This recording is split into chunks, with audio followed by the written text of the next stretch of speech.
Vətənlərim, hamınızı bir daha salamlayıram.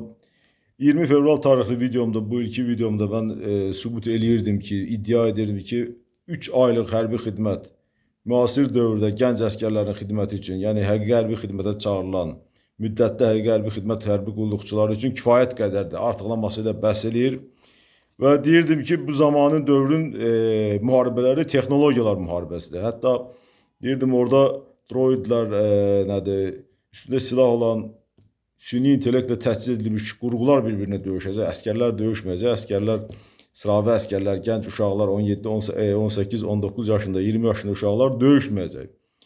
Və üstündən çox keçmədi, bir 8 gündən sonra ABŞ-İran-İsrail müharibəsi başladı və biz gördük ki, 40 gün keçib, 40 gün ərzində bir dənə əskər, bir dənə güllə atmayıb.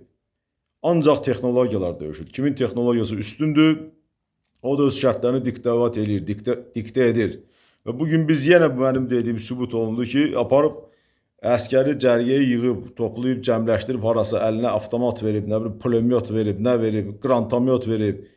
Yığmaq bu dövrün tələbinin ziddinədir, əleyhinədir. Yəni bu dəqiqə təsəvvür edin ki, Amerikanı qarşılamaq üçün, Amerikan qüvvələrinin qarşısını almaq üçün İran çıxarıb yüz minlərlə qoşunu cəmləşdirib müəyyən əraziyə, cəmləşmə rayonlarına çıxardıb hazırlığı vəziyyəti gətirsəydi nə olardı?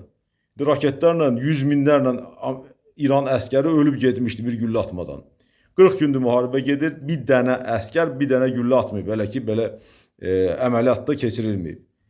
Ona görə də bir daha mən bu fikrimi çatdırmaq istəyirəm. Müvafiq şəxslərə keçən videomda onların adlarını saymışdım. Bu dəfə artıq ikinci dəfə saymağa ehtiyac duymuram. Heç bir maraqlanan olmadı ki, yəni bu doğrudan da belədir, belə deyil. Çünki bu işin mütəxəssisi bizlərik. Biz ömrümüzü bu işə adamış insanlarıq və o qərar qəbul edəcək şəxslər təəssüflər olsun ki, başqa insanlardır. Və bu qarşılıqlı bir anlaşma olmalıdır. Bir-birimizin fikirlərini bir oturub, bəlkə də elə bir söz deyəcəklər ki, həqiqətən də məntiqlidir. Amma bugün üçün, yəni texnologiyalar dövründə əskərə biz 3 ay ərzində, əgər məqsədimiz onu öyrətməkdirsə, 3 ay ərzində artıqlaması ilə bəsdir. Əslində 1 ayda bəsdir, amma 12-13 həftə bütün dünyada qəbul olunmuş super bir vaxt müddətidir ki, həmən dövr ərzində normal döyüş hazırlığı təlimləri keçirildiyi təqdirdə biz istənilən səviyyədə o əskərin üzərinə həvalə olunmuş vəzifələri, sıravi əskərin üzərinə həvalə olunmuş vəzifələri tamamən öyrədə bilirik. Yəni buna bizim ordumuzun zabit potensialı, kadr potensialı artıqlaması ilə kifayət edir. Qalan o 1 il 3 ay üçün əskər adicə bir vaxt itkisidir. Nə döyüş hazırlığı, nə şey. O gündəlik xidmətinə məşğuldur və hansısa təlimlərdə zətdə məşğul olur, keçirilir ki, mən bunu təklif eləyirəm əslində ki, məsələn 3 aylıq xidmətini elədi əskər, getdi evinə. Getdi, başladı, həyata açıldı. 18 yaşında uşaqdır, onun belə gələcəyi qabağındadır.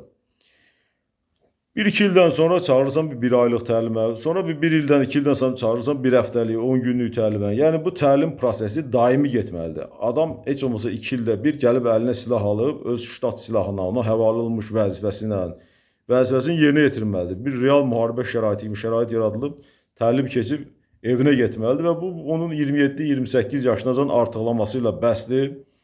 Və döyüş hazırlığı bu qaydada, hərbi səfərbərlik hazırlığı bu qaydada yerinə yetirilməlidir ki, sabah biz səfərbərlikdən insanları müharibəyə çağıranda, cəlb edəndə, biz deyəndə ölkəmiz, rəhbərliyimiz hazırlıqlı insanlar gəlsin. Yoxsa adam 1 il 6 ay xidmət edir, bir də 6-7 ay ildən sonra sən onu çağırırsan, gəl güllə at və müharibə vaxtında biz gördük ki, bu həqiqətən də elə yaxşı da effekt vermədi. Yəni, səfərbərliklə çağırılmış əskərlərin arasında elə insanlar var ki, ümumiyyətlə xidməti dövründə heç bir güllə də atmamışdı. Necə o karantin keçmişdi, hansı hərbi hissədə olmuşdu, onların üzərində dayanmağa ehtiyac yoxdur.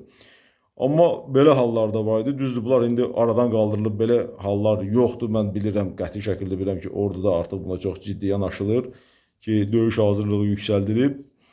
Amma yenə demək istəyirəm ki, bu mövzu ciddi şəkildə qarşıya qoyulub, işlənilib, tətbiq olunmalıdır. Əskər gedib, xidmətdən sonra o 1 il 3 ay, hansı ki, əlavə xidmət edir, deyək 3 aydan əlavə. Gedib ondan sonra bir sənət öyrənər, gedər bir işlə məşğul olar, gedər vergi verər, dövlətimizə xidmət eləyər və o qədər əskərin saxlanması xərcləri raketə, drona, nə bilim, robotlara xərclənsin. O qədər pul gedir bir əsgərin məsəl saxlanmasına, o qədər vəsait gedir, o qədər bizim əlavə xərclərimiz çıxır. Və bu xərclər cəlb olunsun ordunun təkmilləşdirilməsinə. Diqqətinizə görə çox sağ olun. Xahiş edirəm videonu bəyənək, paylaşaq ki, lazım olan adamlar bəlkə bizim səsimizi eşidər. Sağ olun.